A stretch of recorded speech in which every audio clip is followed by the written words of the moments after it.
No. I would appreciate it. Okay.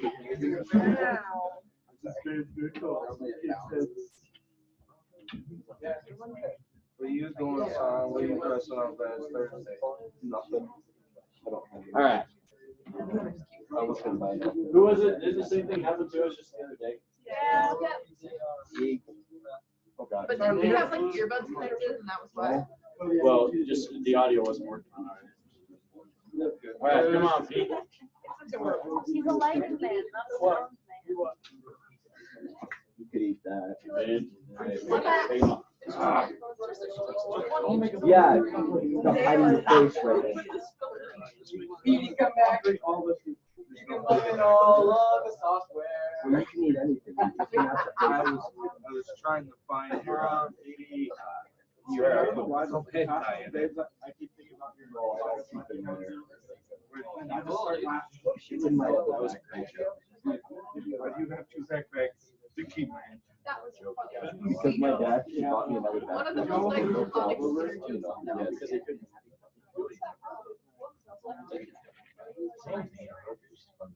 It's kind of like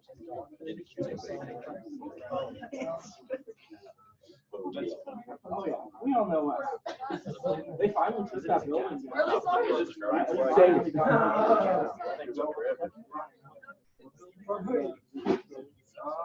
I'm surprised this city let them keep it. We used to. No, we need the other shoe. Then it burned down. Insurance. Hey, Hello. welcome back to Petey's iPhone. All right, I'm confident it's gonna work this time. Come on. Where are you? I like words. He's got to turn on his video. And then Where's my video at? Hey, there we go. All right, we got audio and video this time. All right, so here we go. Let me turn this for a quick second here. So this is our room, Petey. So you see everybody that you're going to be visiting with. There's a few of them in here. Awesome. Okay. So we'll kind of just keep it, this general area, I guess, over here, maybe over here, so these guys don't, fall asleep. Okay. So welcome to Interviewsday, Pete Hulin. Glad to have you with us. And awesome SUU banner there in the back. So Pete, why don't you go ahead and introduce yourself and tell the class where you're currently located and what you do and why you love what you do. Okay. All right. Background, started off SUU with Mr. Skinner, I guess is what you guys call him. I was in technical theater for 4 years. Then I went on tour with theatrical shows, as well as I worked at the Utah Shakespeare Festival for about 10 years. After that, I did rock and roll touring, as well as other theatrical stuff. For approximately 10 to 15 years, I was on the road doing shows, mostly lighting. And then I came off the road and I started a warehouse in New Jersey under Christy Lights for Broadway shows, mostly stuff in Manhattan, Broadway tours, but mostly theatrical stuff. And currently this last year, I was promoted to regional operations director. So currently I'm in charge of 5 different locations. I'm in charge of our New Jersey Broadway shop, our New York shop, Chicago shop, Nashville shop, and our Toronto shop.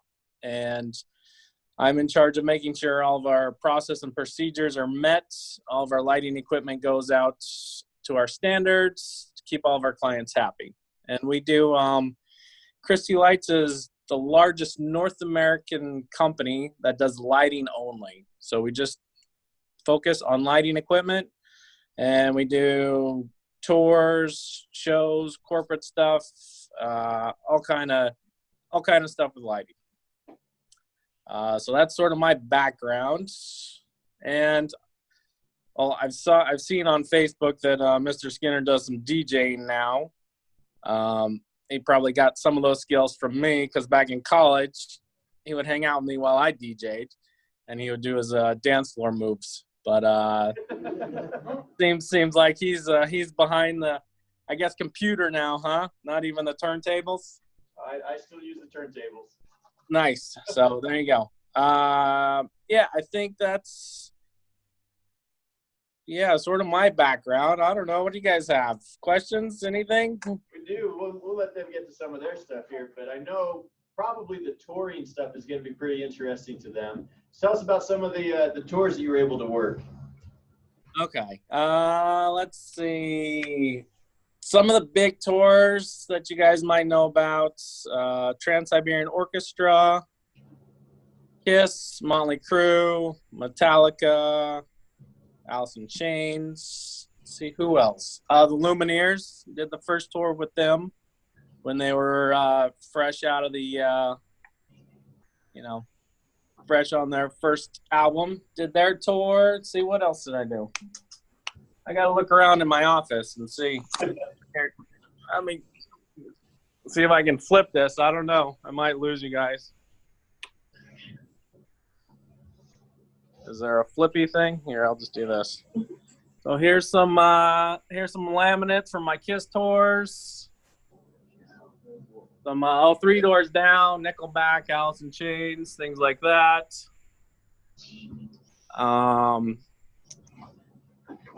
I also did Stars on Ice with the Olympic skaters. That was a fun one, working on ice, nice and cold.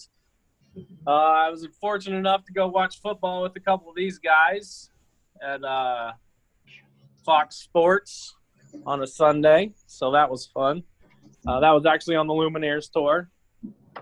So, yeah, a lot of touring, a lot of traveling.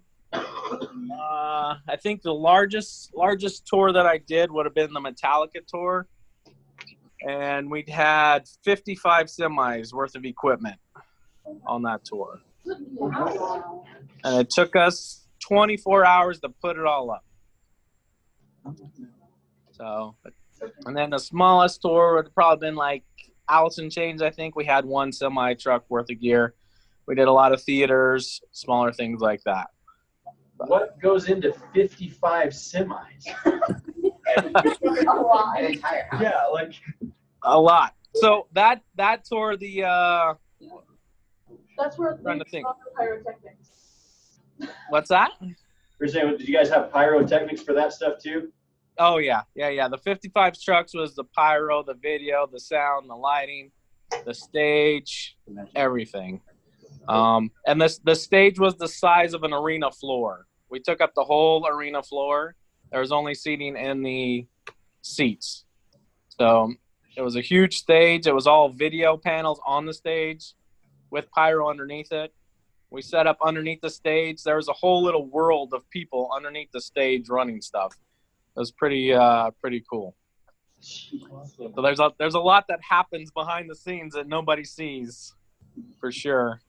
That's crazy. They pulled a Shakespeare.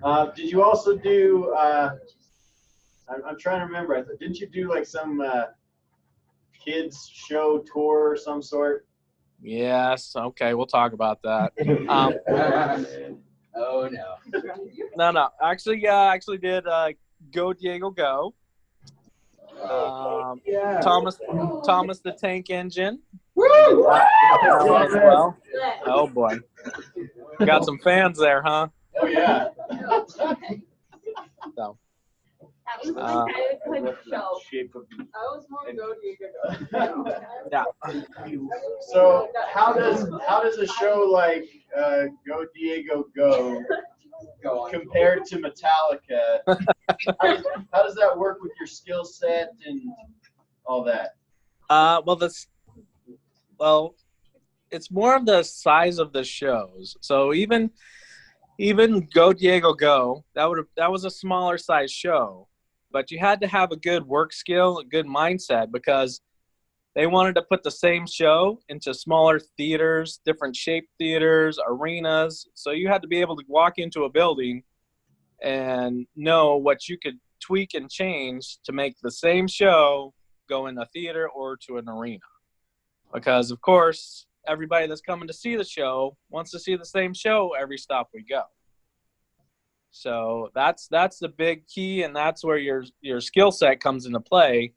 And, sort of my designing background also helped was, okay, we can't physically fit this piece into the theater today, but we still need to have this effect and this look for the show.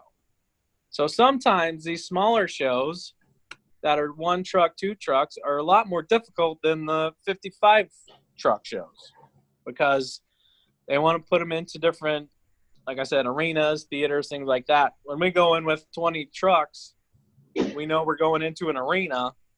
We have the whole arena to put everything up.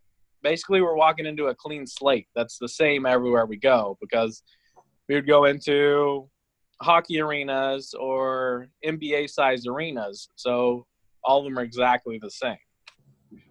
So sometimes it was more difficult to do the smaller shows. But at the end of the day, when you see the little kids all happy that they saw Diego and everybody, Thomas, it makes you feel good that you put so much work into it, didn't sleep at all, and you made that show go off for your audience members. So as far as touring goes, what was the most difficult aspect of being on a tour? One of the difficult aspects of being on tour was the constant going. My normal schedule would be you would get up 7 o'clock in the morning. You would go, usually have breakfast, go into the venue, look at the venue, see where the trucks were coming in, where you're going to load stuff. You would get everything set up by hopefully noon. You'd go in, hopefully take an hour or 2 nap. You do your show. And as you guys know, shows start, 7, 8 o'clock at night. And they go till 10 or 11 o'clock. Then we got to take everything back down. It would normally take approximately 2 to 3 hours to take everything down, stick it in trucks. And then you're back in the bus, back up at 7 o'clock in the morning to do it all over again. So there was a very fine line of making sure that you had time for yourself to get your rest, as well as to get the show up, get your job done. And a lot of people think going on tour is fun and exciting, which it is, but it's a lot of work, and you got to be very diligent of how professional you are and your professionalism of, okay, I have this time. I could either go to the mall and hang out, or I could take my nap so I can work through the night and keep the show going. So, and also meeting new people. You meet new people every single day. So you need to learn how to be polite to everybody, how to treat everybody the same way, work with many different people, because you'll work with them that day, and then the next day you're on to somebody else and you got to start over again. But that was a very big thing, is treating everybody equal and communicating with people so everybody could understand what you wanted them to do, because again, they were with you for a day, not 3-4 months on a tour. They didn't know what was happening. So you had to learn how to communicate very well. So this next question, I think this will be an important one for the students, based on your response here. How many of these touring jobs did you initially apply for versus how many just came your way from having worked with other people? Well, for this industry, it's very, very much known by people, the people you know, and the work you do. So to start off in this industry was very, very tough for me. I put out many, many resumes because I was right out of college, and I knew this is what I wanted to do, but I didn't know how to get my foot in the door. So I sent out lots and lots and lots of resumes, and I don't think it was even emails back in those days. So, you put all your resumes in the mail, hope you get a phone call. And many times I'd get phone calls from like the circus or Cirque du Soleil, things like that. And their question was, well, how much touring experience do you have?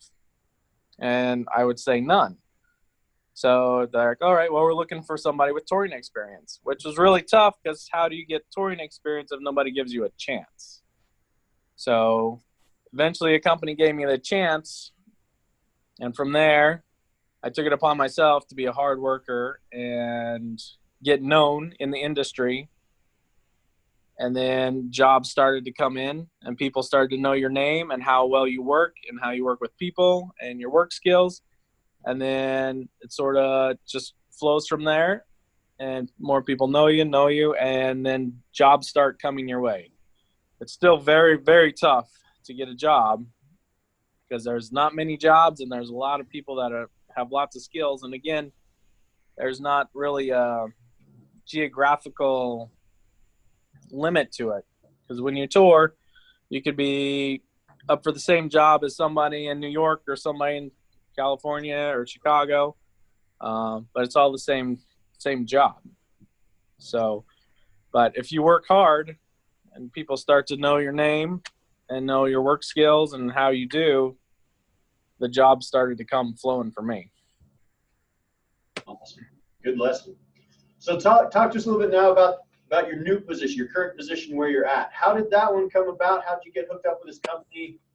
Tell us about that process.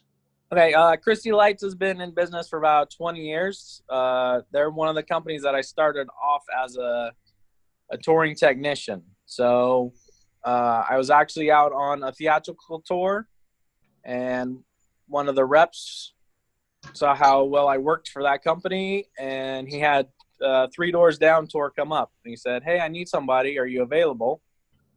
And I said, sure. So I took 3 Doors Down out as the crew chief. And that's sort of how I started with Christy Lights. And from there, they're like, oh, this guy's good. Their labor people knew that. So, you know, every once in a while they'd find a tour and I'd get put on the tours that way. So I've sort of been working hand in hand with this company for many years. And I was actually out in Mexico. Excuse me. I was out in Mexico doing KISS, actually. And I got a LinkedIn message from the CEO of Christy Lights saying, hey, are you interested in a shop position? We're opening a Broadway shop. Are you interested? And first of all, getting a message from the CEO was sort of shocking because you didn't know if you were in trouble or not. But at that point in my life, I had just been married. I had a daughter on the way, and I was sort of starting to look for a change in life, change in pace. So I flew to Orlando, had a meeting with the CEO of the company, said, hey, we're going to open up a Broadway shop, a union shop in New Jersey, and we hear that you're a union member and you're a hard worker, and what are your thoughts? And I said, sounds good to me. So he said, okay, well, next step would be about 2 weeks when you get off this tour. I want you to go up to Toronto and talk to our vice president of operations, just get his sign off on it, and we'll go from there. I said, okay. So I went home on Monday, and Wednesday I get a phone call saying, hey, I want you to meet the VP of operations. He's in New Jersey. We need to get a location because we already have a Broadway show.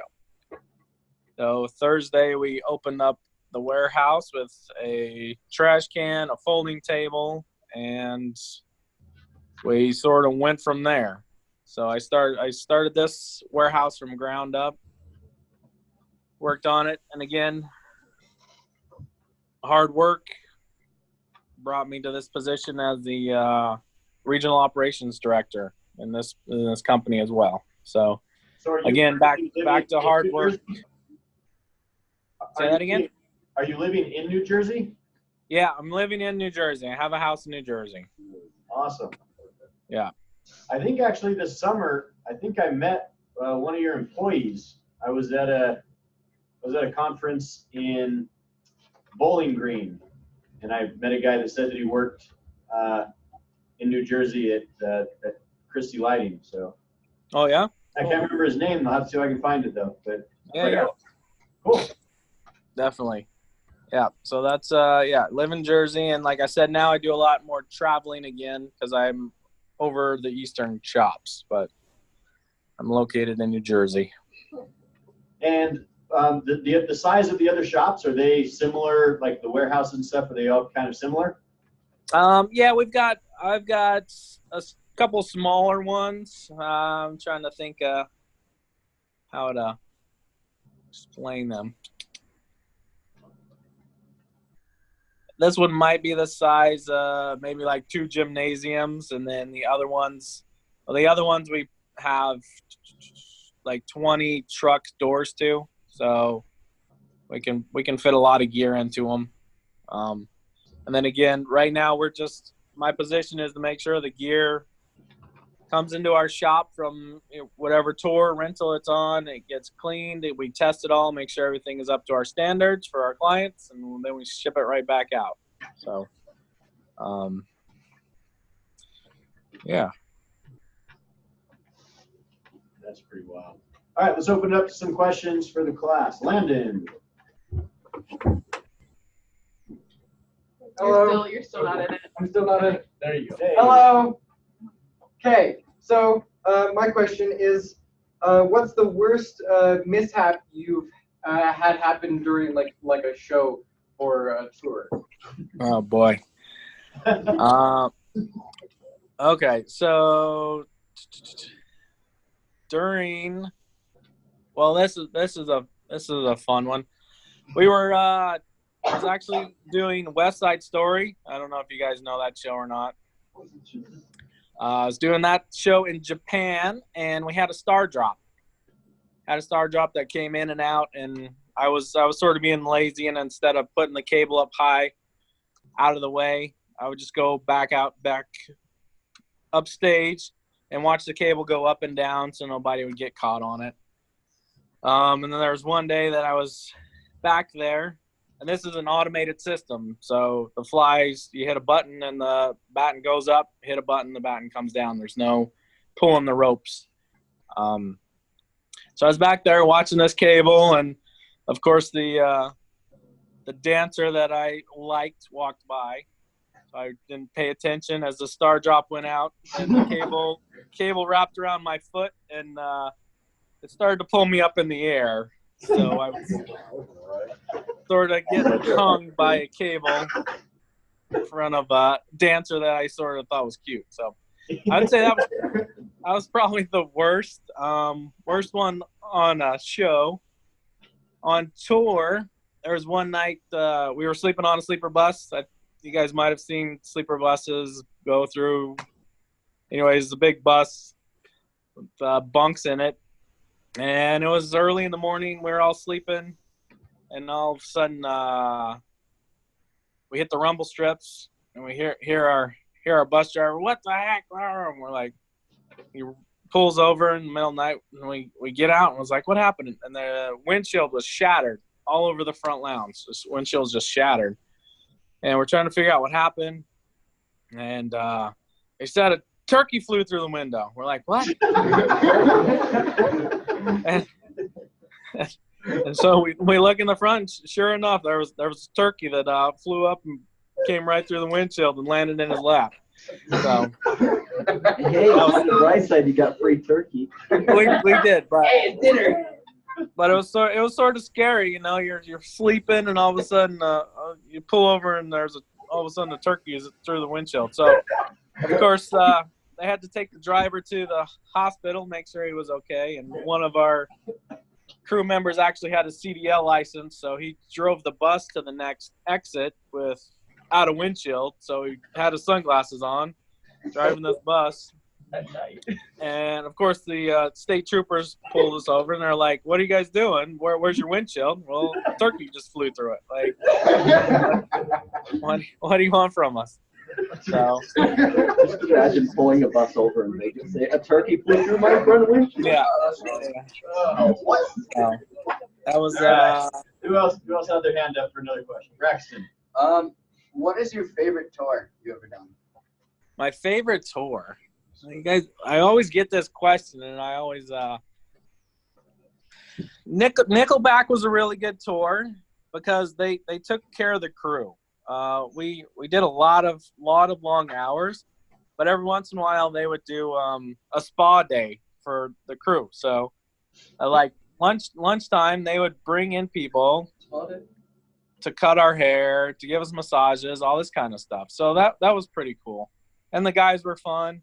I had a really good crew on that, actually. I'm still real good friends with most of them, even though they live in Canada and across the U.S. We had a good time. We actually had at 7-Eleven, those rollers that you have your hot dogs on. Yeah. Well, one of those might have accidentally ended up on our tour bus, so we'd always have hot dogs rolling on it through the night and all kind of fun stuff, which was really, really handy when we got stopped at the Canadian border for 8 hours. So we all had hot dogs. It was good. All right, seems like the dream. How'd you get the hot dog roller? Yeah, that's a good question. No comment. Okay, Cameron. Does it ever get old to hear the same concert performed over and over again? Yes. Okay. It does, and some of the stuff you really enjoy the music, but it's it sort of gets repetitive sometimes, but Cool. it's okay. Jaron. How far I need to be? Further. Right here. Oh, so you said you work in New Jersey and they help with like Broadway shows or something. Have you ever helped with any, or like which ones have you worked with, if so? I did actually did Jekyll and Hyde on Broadway. I did that one. Let's see. Our company actually has all the lighting for Harry Potter. I don't know if you guys know that one or not. They just did it in San Francisco is where we're loading in right now. They got the one on Broadway. We've also done Hadestown. That one, that was also ours. Let's see, what else have we done? Wake him up. Rock of Ages, that's also ours, and I actually toured that one for 2 years. Let's see what else we got out there. Miss Saigon is also our tour. Oh, really? That was that was in one of our music director just went and saw that in Salt Lake last week. Yep. So we got Saigon, Les Mis, Phantom of the Opera is also ours. So yeah. That's awesome. All right, Emily. Oh, absolutely. I'm going back.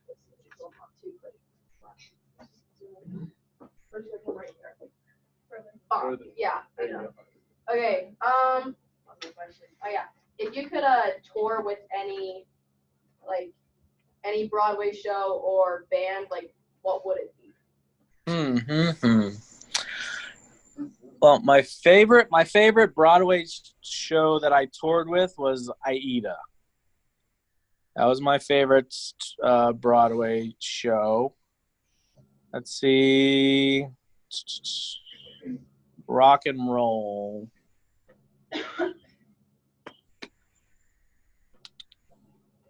Probably Lumineers. They were fun. And probably like Alice in Chains. They were also a great group of guys. I don't know if you guys are too young to know Alice in Chains. Yes? No? Yeah. Some of them do. Some of them. Yeah, that was fun. That was a small tour that, again, my friend LT got me on. He called me and said, "Hey, can you go on tour? I need somebody tomorrow." I said, "Yeah, I'm doing my laundry right now, but let me finish washing my skivvies and I'll go." And it ended up being Alice in Chains. And we did rehearsals out in Hollywood. And it was cool. The first day we got everything set up for rehearsal. Jerry Cantrell comes driving in his SUV, pulls up and says, "Hey, let's go for pizza." And he took the crew out for pizza. And it was just like, they're so down to earth, great guys, care about the crew, care about what happens all around them. So that was really cool. It's awesome. All right, Amber. Okay.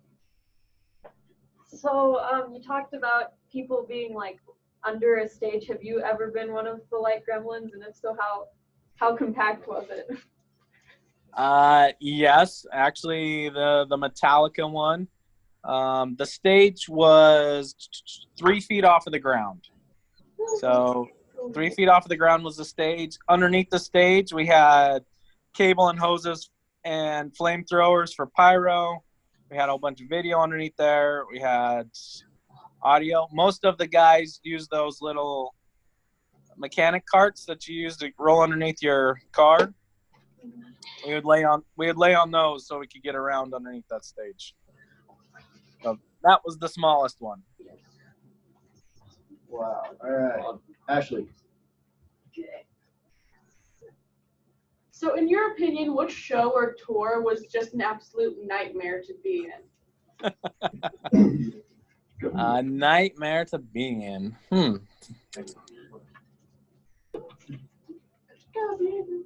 I think it would be.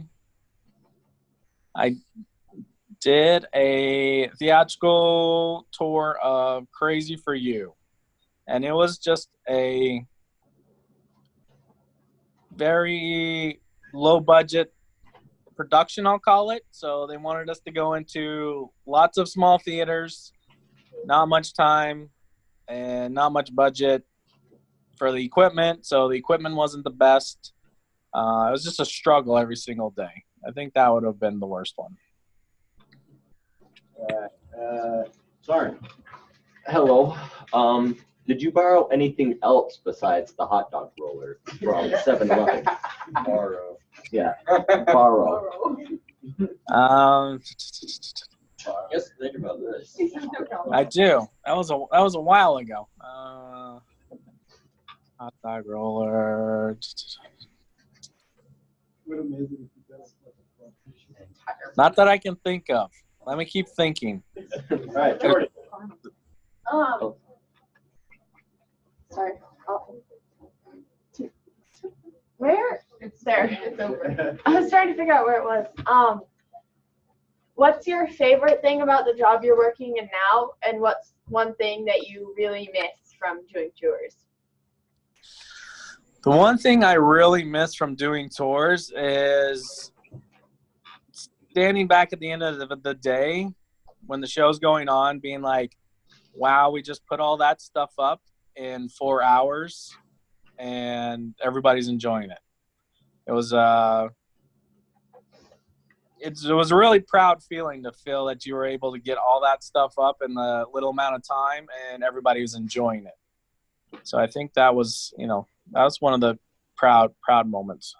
So can I come find you in a couple minutes? Sure. All right, cool.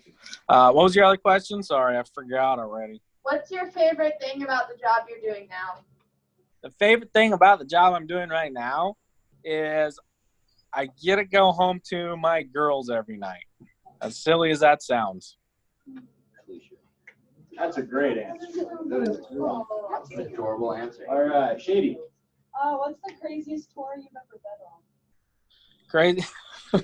And craziest, what do we mean by craziest? It's the hot dog roller by the turkey. Wildest time. Yeah. Wildest time. You guys are probably never going to believe this, but we had the wildest times on Go Diego Go and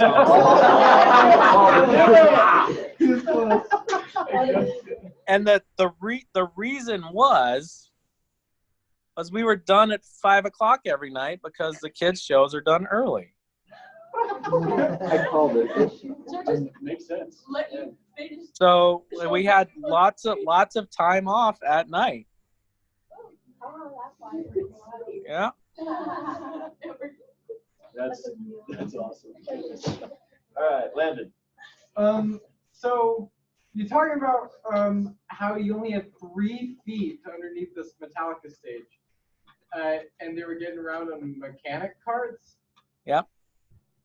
At any one point, how many people would be under that stage? Again, the stage was the whole size of an arena. So we would usually there was 2 lighting guys normally underneath there, 3 pyro guys to make sure all the pyro pits were firing correctly, fog was working, and I think like 1 audio guy for monitors and stuff like that. So like 4 or 5 of us. And then automation, because of course we had all the automated lifts, so their automated guy was down there as well. So yeah. Pretty wild. Fun. All right. Jacob. Okay, so back to the hot dog girl. Y'all are really on this. What tour was that on, and whose idea was it? That was on Nickelback. One of the technicians, or was it one of the band members' ideas? No, it was one of the technicians. It was our lighting crew chief. He was from Canada, and he just really liked hot dogs. So A Canadian stealing something?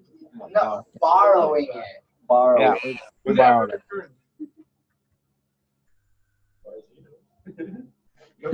No response. What was that? Was it ever returned? I'm not sure because I jumped off that tour and I went and got married. So I'm not sure if they returned it afterwards or not. Stealing the hot dog machine. Yeah. Story of my life. Did you say you toured with Motley Crue? Yes. Describe that tour, because I feel like that would have been the most insane thing that I've ever done in my life.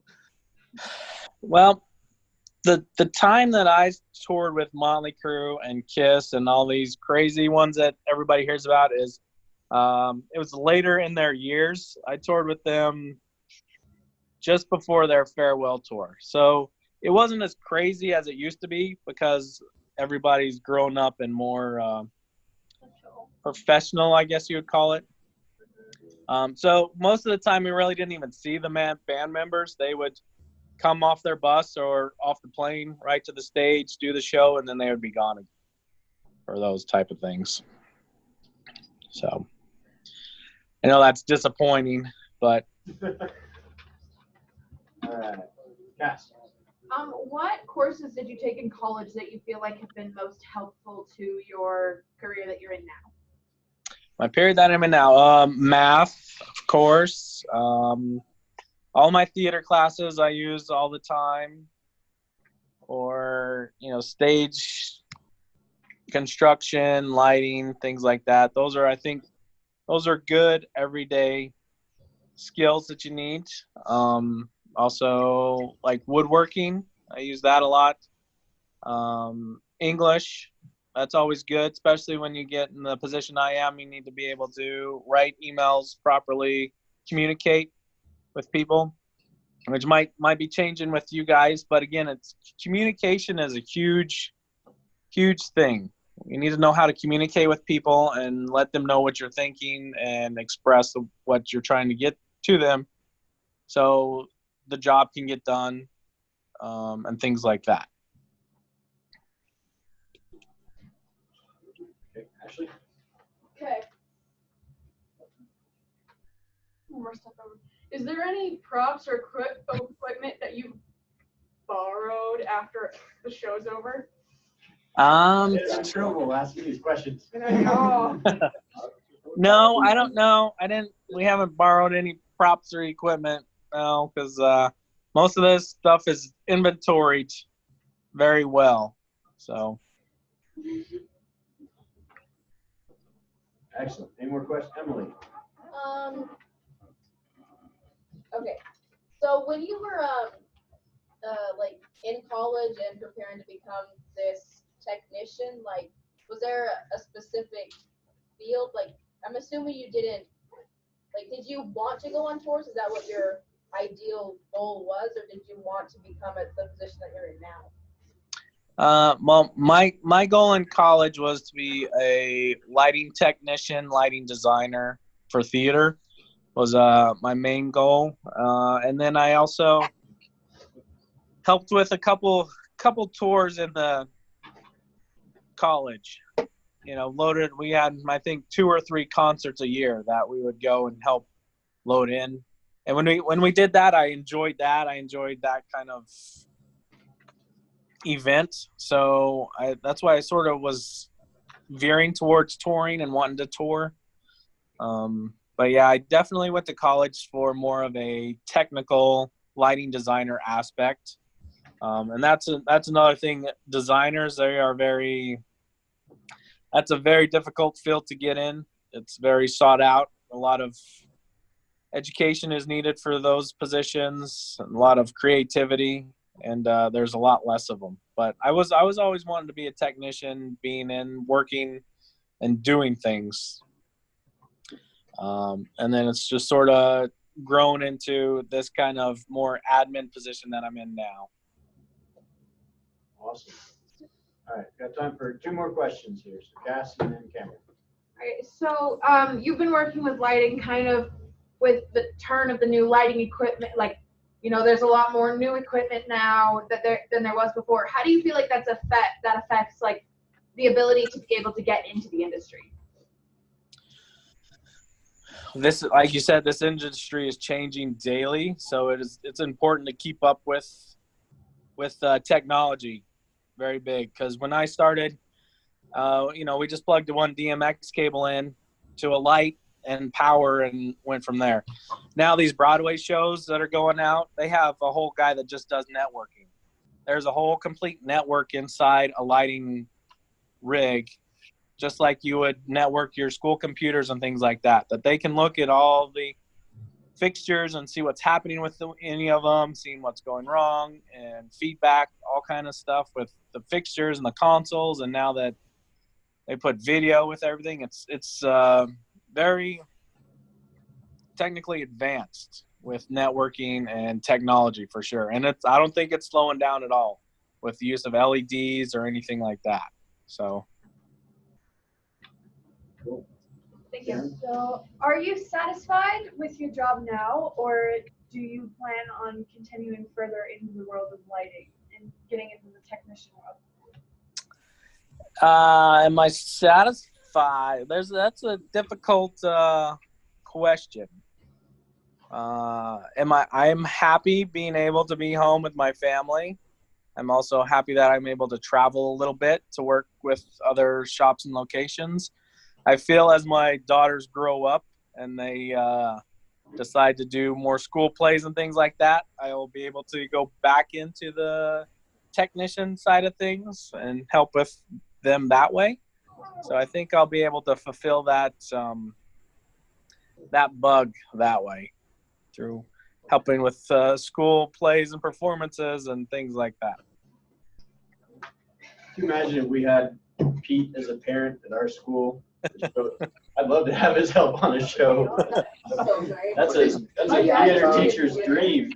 Pyro. All right, thanks so much, Pete. Man, we sure appreciate you. No problem.